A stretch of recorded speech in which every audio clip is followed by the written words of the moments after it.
কোথাও যেতে পারবেন না, বাড়ির বাসায় থাকবেন।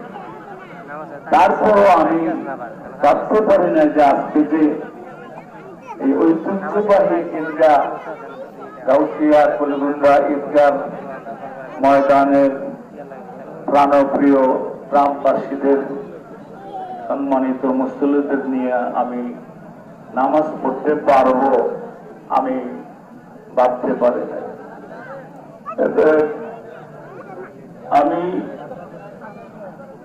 চিন্তা করছি যে এমন এক ঐতিহ্যবাহী ঈদগাহের দায়িত্বে আমি আছি, ঈদের নামাজ পড়তে গিয়ে যদি মরণ হয়ে যায় তাহলে আমি মনের মধ্যে সান্ত্বনা হবে, যে কারণ এই ঈদগাহ তো আজকের নয়, 80 বছর 100 বছর হবে। কি বলেন? কথাটা খেয়াল করেন যে আপনারা, আমি 2-4টি ওয়ার্ড বেশি করব না, সময় কম, 2-4টি কথা বলছি ঈদগাহের ব্যাপারে। যে 100 বছর আগে থেকে সেই কি মুন্সি মুন্সি নামাজ শুরু করেছেন, তারপরে মনে হয় আপনার হুজুর না, এরপরে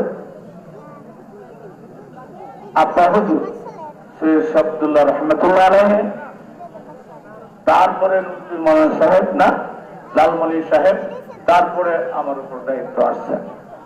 এতে এই যে আপনাদের বাপ দাদা ফুরদাদার এই ঈদগাহ জমাত,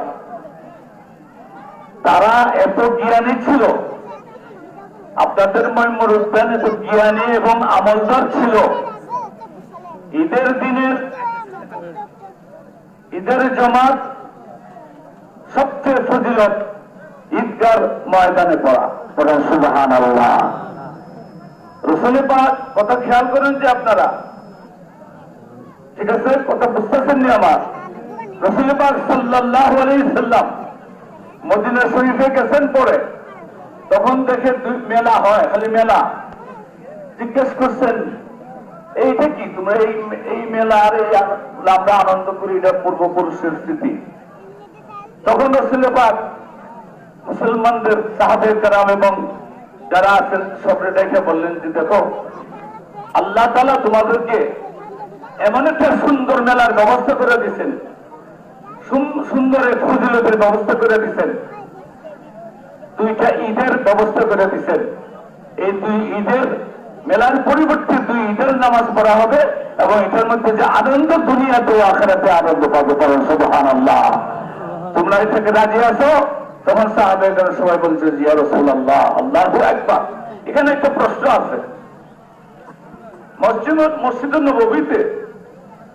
নববীতে নামাজ পড়লে 1 রাকাতে 50,000 রাকাতের সওয়াব পেলে, যারা আমরা গিয়েছি আলহামদুলিল্লাহ সকলেই যাবেন, যাওয়ার চেষ্টা করবেন।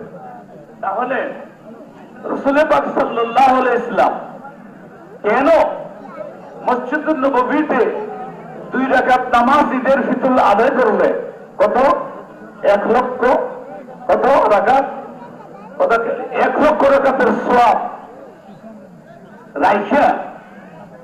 রাইখা মাঠে ময়দানে গেছেন, মাঠের মধ্যে ঈদগাহ ময়দানে নামাজ পড়াইছেন সারা জীবন। খালি মাঝে মধ্যে বৃষ্টি বা ইত্যাদির কারণে হয়তো মসজিদে পড়ছেন, নববীতে পড়ছেন। তাহলে এখানে একটা প্রশ্ন আমার, আপনারা সব মুসল্লি জ্ঞানীদের উপর বা যারা কেউ চিন্তা করেন যে এখানের মধ্যে ঈদগাহ ময়দানে নামাজ পড়ার ব্যাপারে কি ফজিলত, যে মসজিদুল নববীর আপনার সাইরা দিয়া 1 লক্ষ রাকাতের সওয়াব সাইরা দিয়ে নবীজি মাঠের ময়দানে পড়ছেন, সেই স্মৃতিটা ধরে রাখছেন আপনাদের এই দেশের যত আইকামের মুরব্বী বল।